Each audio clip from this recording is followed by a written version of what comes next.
అచ్యుతపురం ఘటనలో బాధిత కుటుంబాలకు పరిహారం చెల్లింపులో ఆలస్యం జరిగితే బాధితుల పక్షాన వైఎస్ఆర్సీపీ పోరాడుతుందని స్వయంగా నేనే ధర్నాకు వస్తానని వైఎస్ జగన్మోహన్ రెడ్డి హెచ్చరించారు.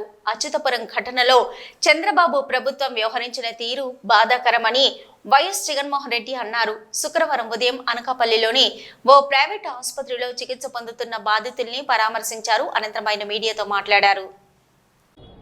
కానీ అన్ఫార్చునేట్గా ఏం జరుగుతూ ఉంది, వీళ్ళ ప్రభుత్వం వచ్చిన తర్వాత గత 3 నెలలుగా ఏం చూస్తూ ఉన్నాము అని అంటే వీళ్ళ గవర్నెన్స్ మీద ధ్యాస లేదు. వీళ్ళకు ప్రజలకు సూపర్ 6, సూపర్ 7, సూపర్ 10 పేరుతో వాళ్ళు ఇచ్చిన మాటల మీద వీళ్ళకు ధ్యాస లేదు. వీళ్ళ ధ్యాస అంతా రెడ్ బుక్ పరిపాలన, వీళ్ళ ధ్యాస అంతా రెడ్ బుక్ తెరచడము, ఎవరెవరికి కక్షలు ఉన్నాయో ఆ కక్షలు తీర్చుకునేదానికి గ్రీన్ సిగ్నల్ ఇవ్వడం. ఇది వీళ్ళ పరిపాలన మీద వీళ్ళ ధ్యాస. వీళ్ళు పెట్టాల్సిన ధ్యాస ఇటువంటి రిపోర్ట్ల మీద, ఇటువంటి కంప్లైంట్స్ మీద, ఇటువంటి ఘటనల మీద ఎవరెవరు ఏమేం చేయాలి అని చెప్పి ప్రోటోకాల్ ప్రకారం జరుగుతూ ఉందా లేదా, ఇవన్నీ జరుగుతున్నాయా లేదా అని చెప్పి చూసుకొని గవర్నెన్స్ రెగ్యులర్గా పాలసీ రెగ్యులర్గా జరిగి ఉంటే ఈరోజు ఫ్యాక్టరీస్ పరిస్థితి ఇలా ఉండేది కాదు. ఈరోజు ఈ కార్మికులు చనిపోయి ఉండేవాళ్ళు కాదు. ఈరోజు స్కూళ్ళు బాగుపడి ఉండేటివి. ఇంగ్లీష్ మీడియం టోఫుల్ 3వ తరగతిలోనే టోఫుల్ పీరియడ్ తీసుండేవాళ్ళు కాదు. నాడు నేడు కొనసాగుండేది. గోరుముద్ద కార్యక్రమం బాగా జరుగుతూ ఉండేది. ఇవన్నీ కూడా జరుగుతూ ఉండేటివి. ఒకవైపున స్కూళ్ళు నాశనం అయిపోయాయి, మరోవైపున హాస్పిటళ్ళకి సంబంధించి జనవరి నుంచి రావాల్సిన బిల్లులు, జనవరిలో బిల్లులు ఏదైనా ఉంటే ఫిబ్రవరిలో ఆ బిల్స్ ప్రాసెస్ చేస్తారు, మార్చిలో ఆ బిల్స్కి సంబంధించిన పేమెంట్లు క్లియర్ చేస్తారు. ఆరోగ్యశ్రీ నెట్వర్క్ హాస్పిటల్స్ సంబంధించి మార్చి 16వ తారీఖున కోడ్ వచ్చింది.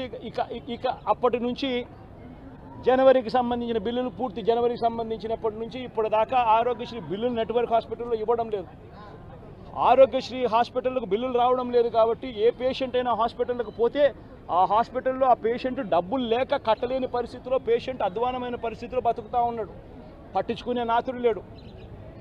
పిల్లలకు సంబంధించిన ఫీజు రీయింబర్స్మెంట్ అనే కార్యక్రమం గతంలో వైఎస్ఆర్సీపీ ఉన్నప్పుడు ఏ రకంగా జరిగేది? ప్రతి 3 నెలలకు ఒకసారి, ప్రతి త్రైమాసికం అయిపోయిన వెంటనే ఫీజు రీయింబర్స్మెంట్ కింద విద్యా దీవెన అన్నది ఆ తల్లుల ఖాతాల్లోకి జమ అయ్యేది. ఈరోజు 2 క్వార్టర్స్ అయిపోయాయి, 2 త్రైమాసికాలు అయిపోయాయి. జనవరి, ఫిబ్రవరి, మార్చు, ఏప్రిల్, మే, జూను.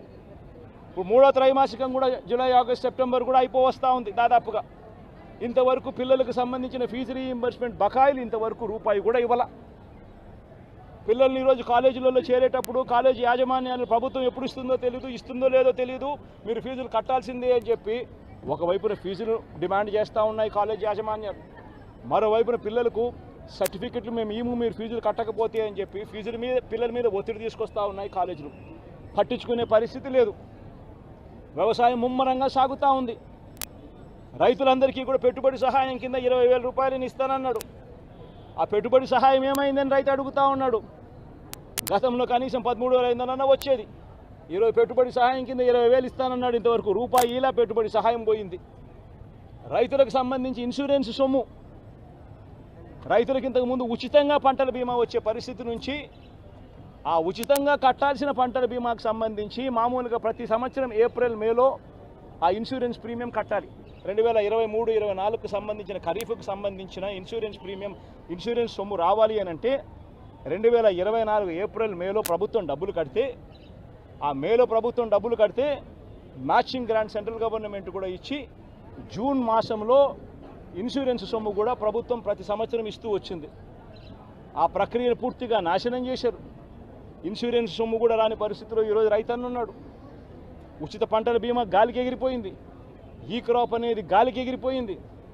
రైతులందరూ కూడా ఈరోజు క్యూలలో నిలబడతా ఉన్న పరిస్థితులు కనబడతా ఉన్నాయి. కనీసం ఎరువులు కావాలన్నా, విత్తనాలు కావాలన్నా దారుణమైన పరిస్థితిలోకి వెళ్ళిపోయింది. గడప వద్దకే, ఇంటి వద్దకే వచ్చే పెన్షన్ ఆగిపోయింది. గడప వద్దకే, ఇంటి వద్దకే వచ్చే రేషన్ ఆగిపోయింది, పెన్షన్ ఆగిపోయింది. ఈరోజు మళ్ళీ ప్రతి వ్యవస్థలో కూడా ఏం జరుగుతూ ఉందనంటే కరప్షన్ విపరీతంగా పెరిగిపోయింది, డిస్క్రిమినేషన్ అనేది విపరీతంగా పెరిగిపోయింది. తెలుగుదేశం నాయకుల చుట్టూ వీళ్ళంతా తిరిగితే తప్పనించి రాని పరిస్థితి అని చెప్పి ఏకంగా మెసేజ్ పంపిస్తూ ఉన్నారు. ఈరోజు నిజంగా పాలన అన్నది నిజంగా ఈరోజు ఏం జరుగుతూ ఉందనంటే రోజు కూడా కక్షలు తీర్చుకునే దానికోసము కొట్టడము, చంపడము, ఆస్తులను ధ్వంసం చేయడము కనిపిస్తున్నాయి తప్పనిచ్చి పాలనలో ఏదైనా కూడా మంచి చేయాలి, ప్రజలకు మంచి జరగాలి అన్న ఆలోచన, తాపత్రయం ఎక్కడ కూడా కనిపించని అధ్వానమైన పరిస్థితి ఈరోజు మొట్టమొదటిసారిగా రాష్ట్రంలో సాగుతూ ఉంది.